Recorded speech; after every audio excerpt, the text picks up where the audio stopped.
presents a very serious test for democracy. Why? Because dictators play by a completely different set of rules, in which the idea of fairness does not exist. The democratic world lacks the skills and experience to play the same game, and indeed should make every effort to not to do so. Of course, I have to admit that there are many spectators in this world who enjoy such a game. Dictators have never cared about international norms, basic human rights, and freedom. Only a few days ago, Edmundo Gonzalez, the Venezuelan opposition presidential candidate, had to seek political asylum in Spain to escape the wave of repression that swept the country after the elections. Or let's take Belarus. The situation of more than 1,300 political prisoners is perhaps best characterized by Maria Kolesnikova, arrested in the Gomel women's prison. Her body weight has decreased to 45 kilos, and she is 175. According to human rights activists, Maria is suffering under real terror and torture, and her life is in serious jeopardy. She has been kept incommunicado for more than 550 days, isolated far from her fellow prisoners, with no connection to her family and friends. Or let's take Russia. We've all heard of the murders or mysterious deaths of those people who have dared to criticize the regime. Journalist Anna Politkovskaya, the politician Boris Nemtsov, and the last opposition leader Alexei Navalny, who died in a Siberian prison just this year. These are just few of the names. And these are just the names that draw the public attention, while countless other men and women of influence have been eliminated by their own leaders for not towing the line. Dictators do not hesitate to send hundreds of thousands of people to their deaths. Since the start of the Russian war in Ukraine, and let's not forget it started in 2014 and expanded into a full-scale war in 2022, by the way, on the day of Estonian Independence Day, 24th of February. An estimated 500,000 people have been killed or injured in total on both sides. 500,000 people in our time in today's Europe. A direct flight from here to Kiev is approximately 1 hour 30 minutes, just a little over 600 kilometers from this very place. So ladies and gentlemen, why am I talking at such length about the mindset of a dictator? That's because dictatorship is no longer the problem of some distant, exotic country. For the first time since the collapse of the Soviet Union more than a generation ago, dictatorship is back in Europe. It has learned from history, and it has put to use all the modern tools, making it stronger than ever. Can democracy even cope with such a situation? Fortunately, we know from history that dictatorial states collapse sooner or later. In order for democracy to endure until that imminent collapse, it is necessary to consider several factors. One of them is that dictators are dangerous for many reasons. Once they are in power, it is hard, if not impossible, to get rid of them. Because every dictator who initially fights for so-called noble reasons eventually turns the guns against his own people.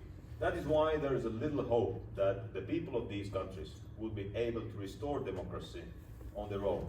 But you have to be ready for when the window of opportunity is left unguarded and slips open.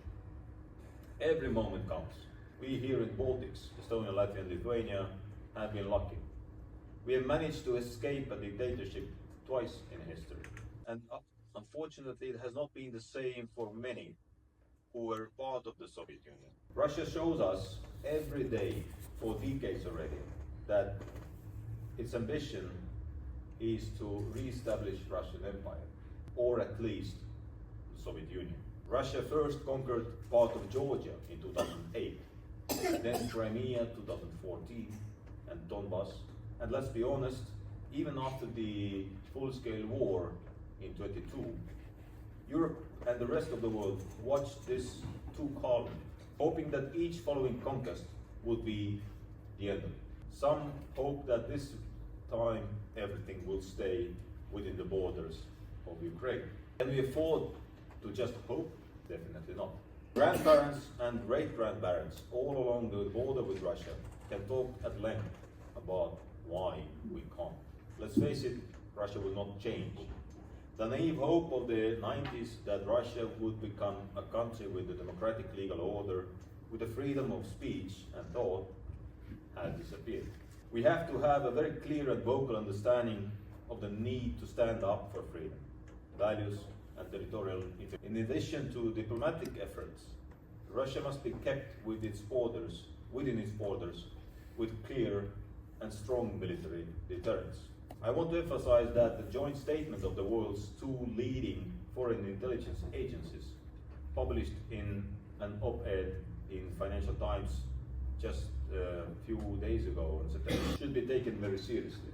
They said, quote, "There is no question that in an international world order, the balanced system that has led to relative peace and stability and delivered rising living standards, opportunities and prosperity is under threat in a way we haven't seen since the Cold War." The end of quote. And let's admit, this is not a small talk. This is a statement from two very informed and influential men. And here, I turn to you, my young colleagues. Democracy's biggest vulnerability is inactivity. If there is no will of the citizens, it is easy for dictators to come to power in a pseudo-democratic way. As the great English philosopher and politician Edmund Burke once said, "The only thing necessary for the triumph of evil is for good men to do nothing." It is very much in your hands whether the democratic world order will survive in Europe and beyond or not. Will the 21st century be the century of wars and dictators, or the century of peace and democracy? You have the critical role in shaping security policies and ensuring democratic resilience. No one should remain indifferent to the Russian invasion of Ukraine, because this war will decide the future of Europe. I know what I'm talking about, because even my generation personally still remembers the time when Estonia, Latvia, and Lithuania were occupied by the Soviet Union for half a century. We cannot allow that to happen in Ukraine. That is why the continuation of both military and civilian aid is critically important. It is not important that Ukraine wins this war, but that Russia loses this war. To end the Kremlin's master's absurd dreams of restoring the Russian Empire, and to end the dreams of any gray zones between Russia and the West. Russia has to face its history. Their day of reckoning must come, and imperialism must be pushed further into history, away from the present day. In Estonia, we have no doubt that together we can defend ourselves against any military threat, because NATO is clearly the strongest military alliance in the world. But there is still a lot of work to do also among ourselves. Out of the 32 NATO allies, 33 now meet the 2% target, up from just 6 countries in 2021. But we all have to catch up and fast. Estonia has the credit to talk about it. Since last year, we are investing already close to 3.5% in national defense. However, even we have to do more, and we will. So, dear listeners, Roman Protasevich, who was arrested on that day on that Vilnius plane, was finally released on parole after 8 years of imprisonment. But according to my information, he has stopped political activity. He has been silenced. That is why I appeal to you, those lucky citizens of the world, who are free to express your thoughts, who do not have to feel the fear that you will end up in a prison after expressing your opinion. Act boldly when you see a threat to democracy. This means helping to protect and to improve many of the everyday areas that are vital for democracy.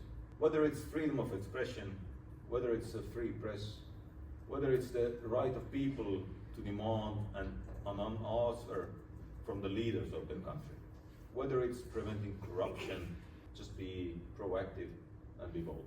So considering how global our lives have become, you have a great opportunity to be a citizen not only of your own country, but also of Europe and the whole world.